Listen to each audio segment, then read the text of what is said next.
ජපන්නු කියන විදිහට පින් ඇති අයට විතරක් දකින්න පුළුවන් වාසනාවේ දියැල්ල තජිමා.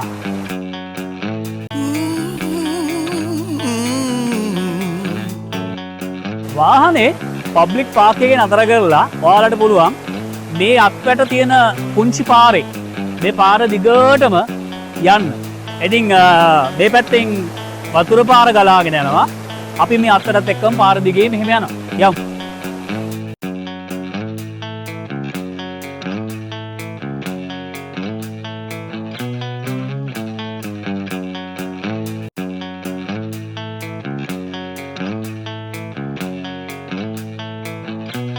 දෙපැත්තෙම සුන්දර පරිසරය ගහකොලින් පිරීලා මේ පුංචි පන්තිරු දිගේ ඇවිදගෙන යනකොට වතුර පාරේ එන ශබ්දයත් එක්ක අහගෙන මෙතෙන්ට වෙලා ටික වෙලාවක් ඉන්න හිතනවා. ඒ තරම් හරිම නිස්කලංක හරිම ආදරණීය තැනක්.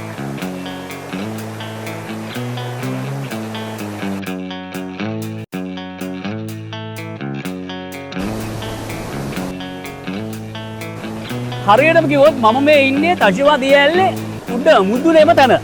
ඒකට හේතුව තමයි මට පිටිපස්සෙන් පේන්නේ අර. ඔයාලට පේනවා ඇති මට පිටිපස්සෙන් පේන්නේ මහා මුහුද. ඉතින් මේ තජිමා දියැල්ල කෙලින්ම ගලාගෙන ගිහලා මුහුදට වැටෙන තැන උඩින්ම තමයි මම ඉන්නේ. අපි ඉතින් මේ දියැල්ලේ ලස්සන බලන්න මෙතන ඉඳලා බෑ. දියැල්ල වැටෙන හැටි බලන්න අපි එහා පැත්තට යන්න ඕනේ. ඉතින් බලන්න වෙනම view point එකක් හදලා තියෙනවා. අපි එතනට යමු. එතනට ගිහලා බලමු මේ දියැල්ලේ වැටෙන සුන්දරත්වය කොහොමද කියලා. මේ තමයි අජිසයි මල්. ඉතින් ජපානයේ හරි ප්‍රසිද්ධයි මේ මල. ජූනි මාසයේදී මේ මල ඊටාම ශීඝ්‍රයෙන් පිපෙනවා. ඒ වගේම ඊටාම ඉක්මනින් නැති වෙලා යනවා. ඉතින් මේ මාසේ මේ මල් බලන්න විතරක් බොහෝ සංචාරකයන් ජපානයේ මේ මල් පිපෙන ප්‍රදේශ වලට එනවා. ඉතින් මේ මල් පිපෙන ප්‍රදේශයක තියෙන ලස්සන වීඩියෝ එකකුත් ඉස්සරහට ඔයාලට බලාපොරොත්තු වෙමින් ඉන්න පුළුවන්.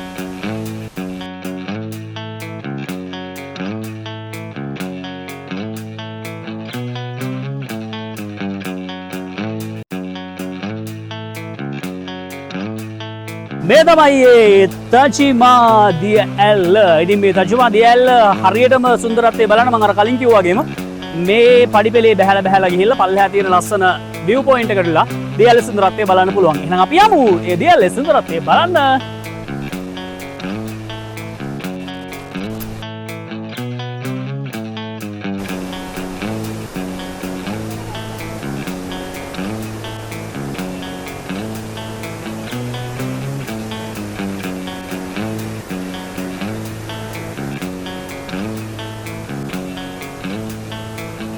ඉසිකෝගෙන් ස්ටේෂන් එකේ ඉඳන් විනාඩි 10ක විතර දුර තමයි මෙතනට පයින් එන්න තියෙන්නේ. ඉතින් වාහනේ නතර කරලා ඔයාලට පයින් මෙතනට එන්න පුළුවන්. ස්ටේෂන් එකේ එන කෙනෙකුටත් පයින් ඇවිල්ලා මෙතන විනාඩි 10කින් වගේ එන්න පුළුවන්.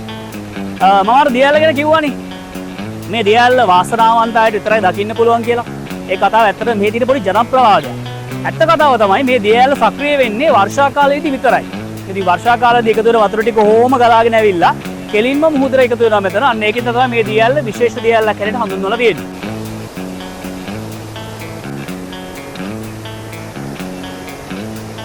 මේ දියැල්ලේ උස අඩි 50කට ආසන්න වශයෙන් තියෙනවා කියලා තමයි පොත්පත්වල සඳහන් වෙන්නේ. ඉතින් පුංචි දියැල්ලක්.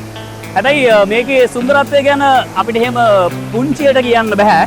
ඉතින් මේ දියැල්ල නිර්මාණය වෙලා තියෙන්නේ අර මම කලින් වීඩියෝස් වල සඳහන් කරපු විදිහට ඔමුරයාමා ගිනිකන්ද පිපිරීමෙන් මේ ගලාගෙන ආපු ලාවා මේ විදිහට සීතල වතුරට එකතු වෙලා ඒ ගල් පතුරු නිර්මාණය වෙලා තියෙනවා. ඊට පස්සේ තමයි මේ ජල ධාරාවන් වර්ෂා කාලේදී සක්‍රිය වෙන ජල ධාරාවන් ඉතා ශීඝ්‍රයෙන් වේගයෙන් ගලාගෙන ඇවිල්ලා මේ විදිහට මහා මුහුදට එකතු වෙන්නේ. ඉතින් හරි ලස්සන සුන්දර වටපිටාවක්.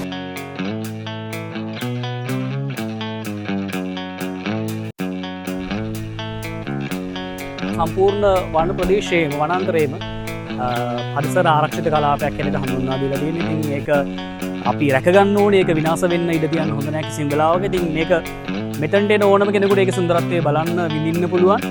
ඒක විඳලා ඒ මතකයේ හිතේ තියාගෙන ආදරෙන් මතකයත් එක්ක එකතු වෙලා යන්න. ඒ අරින්න ඔබ අරන් ඉන්න දේවල් මේ සුන්දර පරිසරයේ මතකයක් විදිහට තියලා යන්න උත්සාහ කරන්න එපා. ඉතින් අද දියැල්ල බලන්න එන ඔයාලට දියැල්ල බලලා ඉතින් දැන් මීටර 200ක් විතර දකුණු අත පැත්තට ආවොහම මෙන්න මේ තියෙන වැල් පාලම බලා ගන්න පුළුවන්. ඉතින් මේකේ උස 18ක් විතර තමයි උස. මීටර 18ක් විතර උසයි මේ වැල් පාලම හයි කරලා තියෙන සිස්ටම් එක අනුව.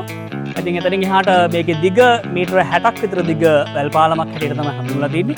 එකවර 20 දෙනෙකු පමණක් මේකේ මාරු වෙන්න කියලා එයාලා සඳහන් කරලා තියෙනවා. ඊට වඩා මාරු වෙන්න එපා කියලා. නැත්නම් මේක උඩ හිටගෙන ඉන්න එපා කියලා තමයි 22 කට වඩා සඳහන් කරලා තියෙන්නේ. ඉතින් අතර මේක පොඩ්ඩක් හෙල්ලෙනවා. අර එහා පැත්තේ කෙනා එනකොලත් හෙල්ලෙනවා. මම මේ අග්ගිස්සේ හිටියා.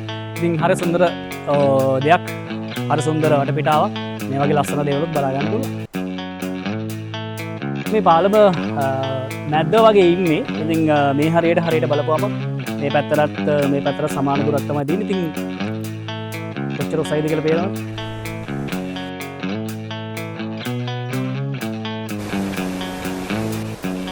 එසු පෙනිසියුලා දූපතේ තියෙන තවත් ලස්සන සුන්දර දියැලකින් මේ විදිහට ඔයාලගෙන් සබ ගන්නවා. මාව ෆලෝ කරලා තියාගන්න. ජපානයේ තියෙන මේ වගේ ලස්සන තැන් ඉස්සරහට බලන්න. ගිහින් යන්න. ජය වේවා.